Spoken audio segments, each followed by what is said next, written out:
Ng'omukka weefuba okutaasa abantu endwadde eziva ku buligo, abakulembeze mu tawuni kansa y'e Kakiri bayisiza etteeka erinaaluma oyo yenna anaakwatibwa ng'asaasaanya kasasiro, nga bino byanjudde omukubiriza wa kansa eno Ssebayiga Timothy bw'abadde mu nsisinkano ssentebe wa disitulikiti y'e Wakiso Dr. Makyalo nga bwanika n'abalala, ng'ensisinkano eno egendereddwamu okubaganya ebirowoozo ku binaateekebwa mu mbali y'omwaka gw'ebyensimbi 2023-2024. Sipiika Ssebayiga ategeezezza nti abatuuze bazze beemulugunya ku bantu abakola mu zibbukya abafumbi b'emmere n'abalala abayiwa kasasiro n'amazzi amakyafu buli we basanze nga bano etteeka eppya lya kubaluma. Abaleeta kasasiro ne bamuyiwa mu luguudo mulimu ababbukya abayiwa amazzi g'ebyenda musaayi biki byonna mu luguudo, naye mu kanso twayisa dda ntugamba town clerk ne law enforcer babakwateko era buli akola ekyo kyonna atwalibwe mu nvuga z'amateeka avunaanibwe.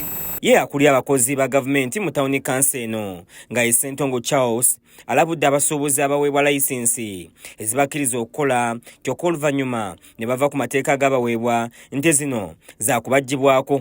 Tetukoma ku kyakukubuulira by'ogenda kukola nga tukwadde layisinsi, twesigaliza n'olukusa olugisazaamu singa tobikoze eki. Meya Bisaso alajjanidde ssentebe Bwanika abalwanireko bongezebwe ku bakozi ku ludda olw'ekikugu kuba buli lukya batwalibwa ate ne bataddizibwa balala olwo ebifo ne bisigala nga bikalu ekiviirako emirimu okutambula akasoobo. Human resource gaps.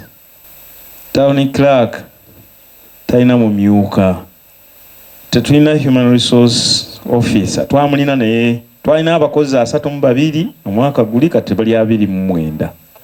Babakyusa ne babatwala ate ne batatuwa.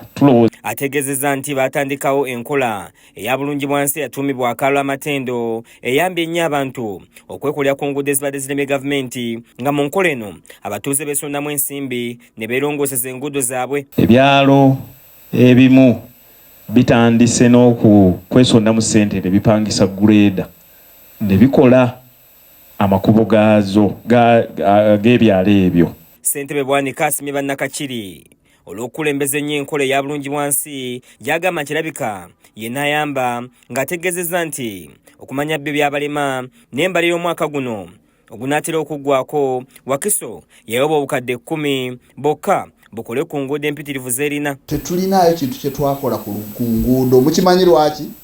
Disitulikiti y'e Wakiso bagiwa miliyoni 10 millions. Era nagamba kawo sente ezo tozikwatako zikuume zijja kutuleetera ebizibu, kubanga oli ne baba akutumye zikola mu lujjalwo tezikumala. Naye munaye baziwa Wakiso y'abantu miliyoni 3.7 million erina enguudo kilomita 13 ne bakusimba 10.